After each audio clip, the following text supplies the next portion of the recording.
Observe without reacting. Buddhism's path to peace. Here is something worth noticing. Most of the suffering in your life does not come from what actually happens to you. It comes from how your mind responds to what happens. A single comment from someone can bother you for days. A memory from years ago can still sting as if it happened this morning. A worry about something that may never occur can keep you awake at night. Why? Because there is something inside us that reacts, automatically, often before we even realize it. And that reaction creates a second layer of pain on top of whatever triggered it. Over 2,600 years ago, the Buddha observed this pattern with remarkable precision. He saw that we cannot always control what happens to us, but we can learn to change how we respond. Not by suppressing feelings, not by pretending everything is fine, but by learning to observe what arises in the mind, clearly, calmly, without being swept away by it. So let us begin where most of us find ourselves, caught in patterns we did not choose. Thousands of years ago, your ancestors survived because their brains could react instantly to danger. A rustling in the bushes, and before they even knew what was happening, their heart was racing, muscles tensing, body ready to fight or flee.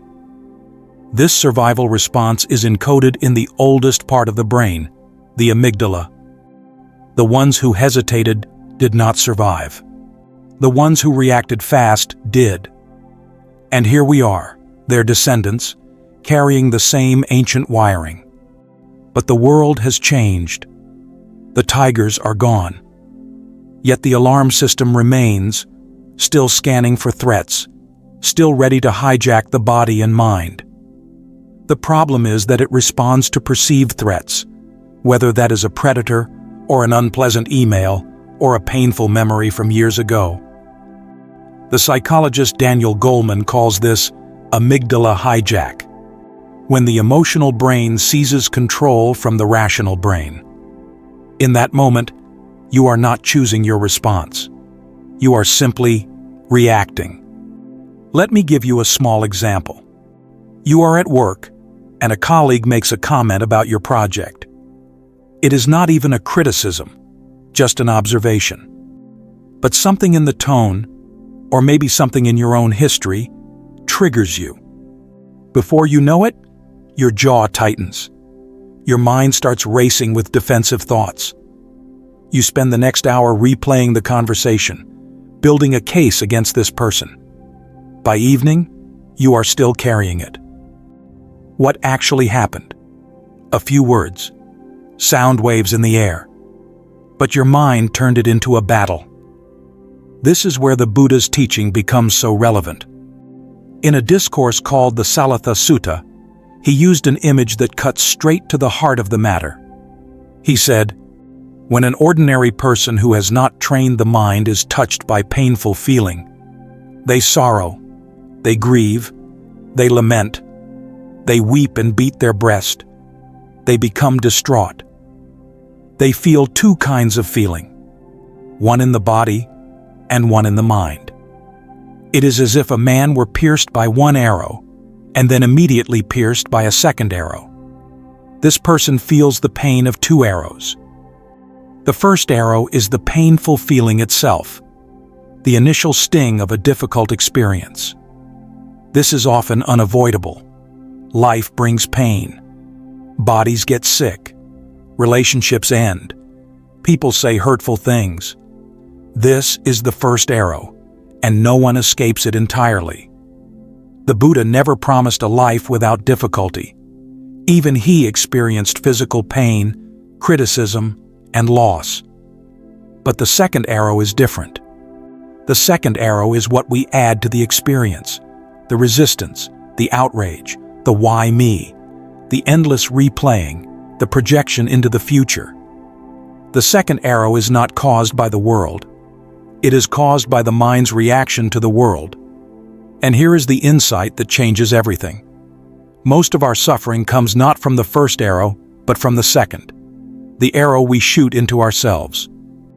In Buddhist teaching, every time you react with intention, whether through action, speech, or sustained thought, you leave a trace.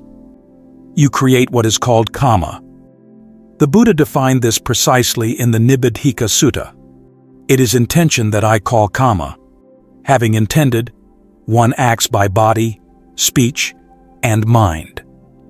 What this means is that each intentional reaction shapes the next one. If you respond to frustration with anger, you strengthen the habit of anger. The grooves in the mind get deeper. The patterns become more automatic. This is not punishment from the universe. It is simply how the mind works. Repetition creates tendency. And so, without realizing it, we build our own prisons, not out of stone, but out of habits. Out of reactions repeated so many times that they no longer feel like choices. But they are not who you are. They are patterns. And patterns can be changed. The question is, how? The key is something that has always been with you, though you may not have recognized it. It is not something you need to acquire from outside. It is a capacity that exists within every human being, the capacity to be aware. In the Buddhist tradition, this capacity is called sati, which we usually translate as mindfulness. The Pali word comes from a root meaning to remember or to keep in mind. But it does not mean remembering the past. It means remembering to be present. And more than that, it means keeping in mind what is wholesome, what leads away from suffering, so that you do not fall into unskillful patterns. In one of the most important discourses in the Buddhist canon, the Satipatthana Sutta, the Buddha made a remarkable claim. He said, "Monks, this is the direct path for the purification of beings, for the overcoming of sorrow and lamentation, for the disappearance of pain and grief, for the attainment of the true way, for the realization of nibbana, namely, the four foundations of mindfulness." The direct path. This is how central mindfulness is to the Buddha's teaching. So what are these four foundations? They are four domains of experience that we can learn to observe with clarity. The first is the body, awareness of the breath, of posture, of physical sensations. Consider how rarely we actually pay attention to the body. Most of the time, we are so caught up in our thoughts that we are barely aware we have a body at all. The second is feeling, not emotion, but the basic quality of pleasantness, unpleasantness, or neutrality that accompanies every experience. Every moment has this quality. You see something, pleasant, unpleasant, or neutral. A thought arises, pleasant, unpleasant, or neutral. Most of the time, this happens below awareness. But with practice, you can learn to see it. The third is the mind itself, the quality of mind in any given moment. Is there greed present? Aversion? Confusion? Or is there clarity? This is not about judging. It is simply about knowing what is present. The fourth is mental phenomena, the patterns and processes of the mind, including the hindrances that obstruct clarity and the factors that support awakening. And here is the crucial instruction that the Buddha repeated throughout this discourse. One abides independent, not clinging to anything in the world. This is the heart of the practice. You observe what is happening, but you do not grasp at the pleasant, trying to hold on to it. You do not push away the unpleasant, trying to escape it. You simply see. You simply know. This kind of observation is not tense or forced. It is relaxed, open, like watching clouds move across the sky. You see them clearly. but you do not try to grab them or push them away. Let me give you an example. You are sitting in traffic. You are already late. The car in front of you is moving impossibly slowly. You feel irritation rising in your chest. In the old pattern, you would be consumed by it. Thoughts would cascade. Why is this happening? I'm going to be late. This is so unfair. The irritation would grow into frustration, maybe anger. But with mindfulness, something different is possible. You notice the tightness in your chest. You notice the heat rising. You notice the thought, this shouldn't be happening.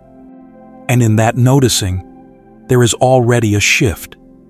You are no longer lost in the irritation. You are aware of it. There is space.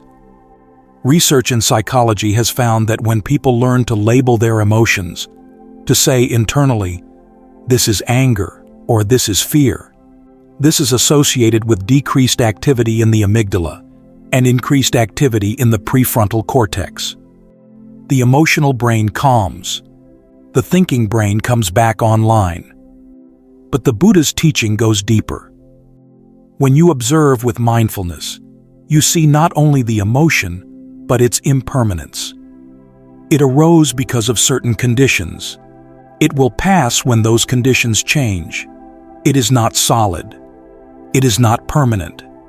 And it is not you.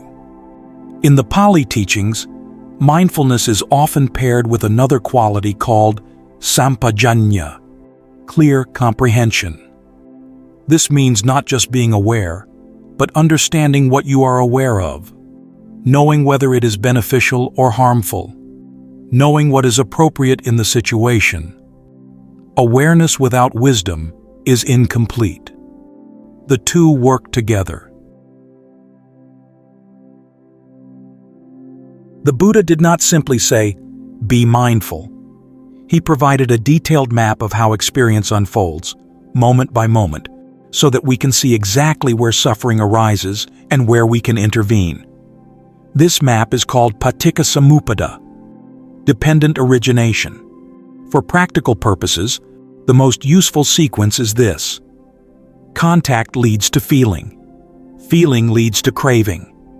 And craving leads to suffering. Let us slow this down. Contact happens whenever a sense organ meets an object and consciousness arises.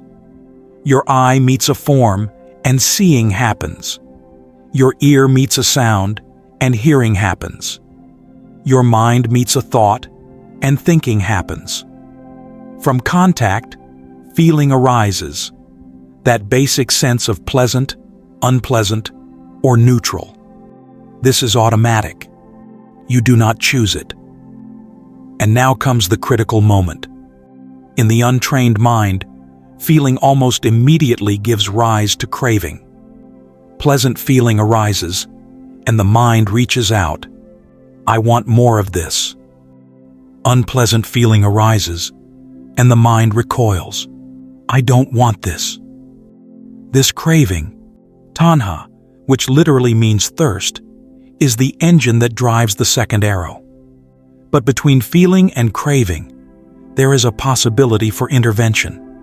This is not a physical gap that exists by itself. It is a capacity created by mindfulness and wisdom. The more you train, the more you can see this process as it unfolds, and the less automatically you are swept into craving. This process, from contact to feeling to craving, happens very quickly. In an untrained mind, it can seem instantaneous, as if feeling and craving are the same thing. They are not.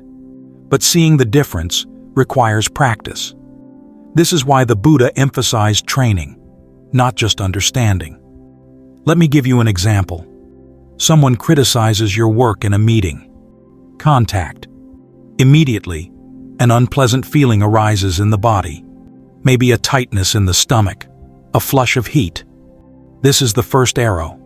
Natural. Conditioned. In the untrained mind, craving follows instantly. This shouldn't happen. They should respect me. I need to defend myself. And from there, the cascade begins. But with training, something else becomes possible. You feel the unpleasant sensation. You recognize it. Unpleasant feeling is present. You notice the pull toward reaction. And in that recognition, you have a choice. You can follow the old pattern, or you can let it pass. So how do we train this capacity? The Buddha provided a systematic method in the Anapanasati Sutta, mindfulness of breathing. He said, breathing in long, one knows. I am breathing in long. Breathing out long, one knows. I am breathing out long. Breathing in short, one knows. I am breathing in short. Breathing out short, one knows. I am breathing out short. Each time you return your attention to the breath, you are practicing the skill of not being swept away. A thought arises. Instead of following it, you notice and return. An emotion arises. Instead of being consumed, you acknowledge and return. You are training the capacity to pause. This is the core practice. Everything else builds on this foundation. There is a fear that many people have when they first encounter these teachings. It is the fear of becoming empty, of losing passion, of becoming detached from life in a way that is not fully human. This fear is understandable, but it is based on a misunderstanding.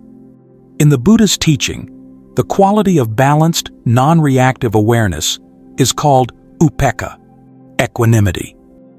This word is sometimes mistranslated as indifference, but in the classical tradition, indifference is actually considered the near enemy of equanimity.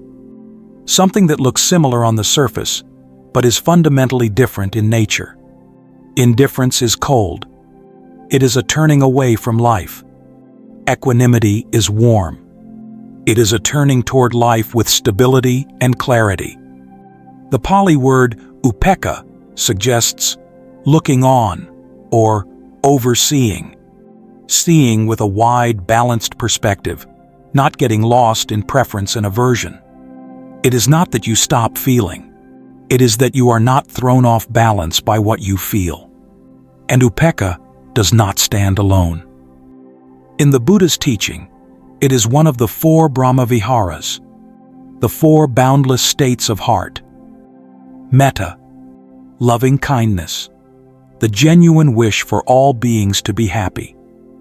Karuna, compassion, the heart that responds to suffering with the wish for it to end. Mudita, sympathetic joy, the ability to rejoice in the happiness of others. 𝐂𝐴𝐻𝐿, equanimity, the stability that allows the other 3 to function without burning out. These 4 go together. A person who practices correctly is not someone who no longer feels. It is someone who feels more clearly and is not swept away. Equanimity also supports wise action. When you are not caught in reaction, you can see a situation more clearly and respond in ways that are actually helpful, rather than ways that just discharge your own discomfort. A parent who can stay calm when a child is upset is more useful than one who panics. A friend who can listen without immediately trying to fix everything is often more supportive. This is equanimity in action. Think about what happens when you are caught in reaction. Someone is talking to you, but you are not really listening. You are rehearsing your response. You are defending against what you imagine they might say. You are not actually seeing them. But when the mind is still, something different becomes possible. You can actually see the person in front of you. You can hear what they are really saying. You can meet them without projecting your own story. Here is the practice, distilled into 3 steps you can use in any moment. Notice. Something is happening in your experience. A sensation, a feeling, a pull toward reaction. Simply notice it. Name. Gently acknowledge what is present. Unpleasant feeling. Tightness. Irritation. Not analyzing, just naming. Return. Come back to the body, to the breath, to the present moment. Let the reaction pass through without acting on it. Notice, name, return. This is not something you master once, and then it is done. It is a practice for life. There will be days when you react before you even notice. Days when mindfulness feels far away. That is all right. Each moment of awareness is a new beginning. Each time you notice you have been lost, that very noticing is already mindfulness returning. Even small moments count. A single moment of clear seeing in the middle of a reactive day is not nothing. It is practice. It is the path. This path requires patience. Patience with yourself, with the process, with the slow unfolding of transformation over time.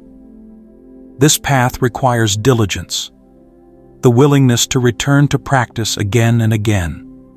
And this path does lead to freedom. Freedom from automatic reactions. Freedom from the prison of habit. Freedom to live fully and to love deeply. The Buddha himself, at the end of his life, gave his disciples this instruction. You yourselves must strive. The Tathagatas only point the way. No teacher can do the work for you. The path has been shown, but walking it, that is something only you can do. Each breath is an opportunity to begin.